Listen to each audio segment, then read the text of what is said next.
EU is trying to scare you away from crypto.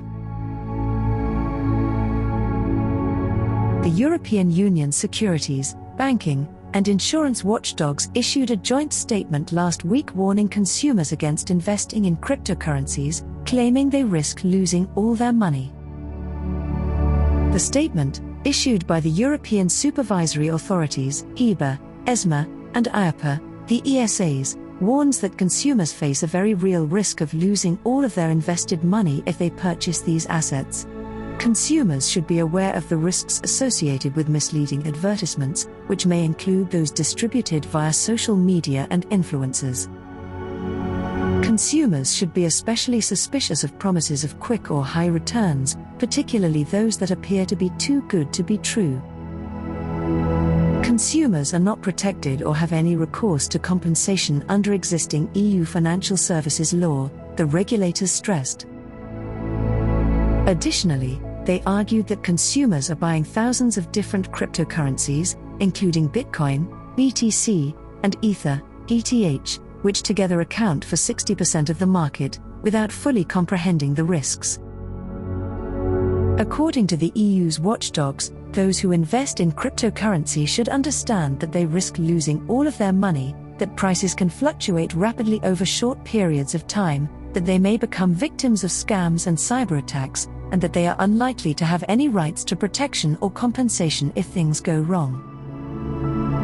The regulators specifically list 7 different types of risks that consumers should be aware of when investing in cryptocurrencies.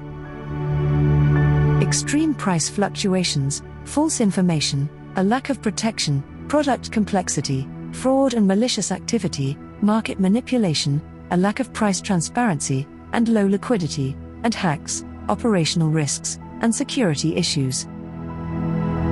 That regulators warn that many crypto assets are subject to wild price swings and are speculative in nature, as their value is frequently determined solely by consumer demand, that is, there may be no backing assets or other tangible value.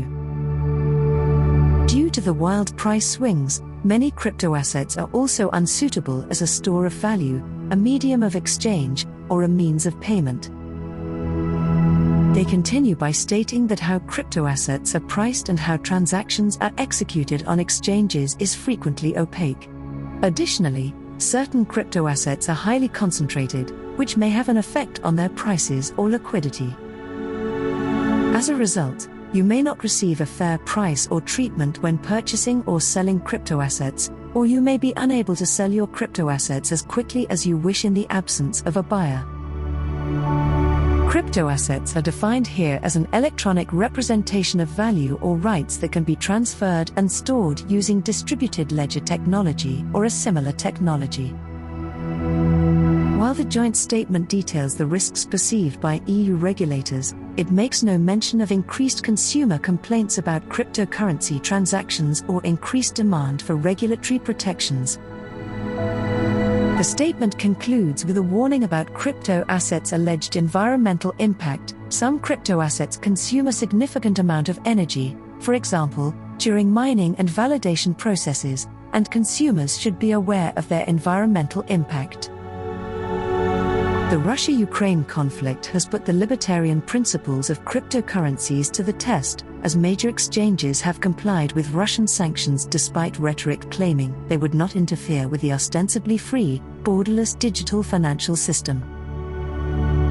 Ukraine requested last month that exchanges freeze any accounts held by Russians. Significant exchanges defiantly declined. Nevertheless, despite public declarations, the exchanges have been quietly enforcing the sanctions. Additionally, earlier this month, Joe Biden signed an executive order on government oversight of cryptocurrency, directing the Federal Reserve to consider developing its own digital currency.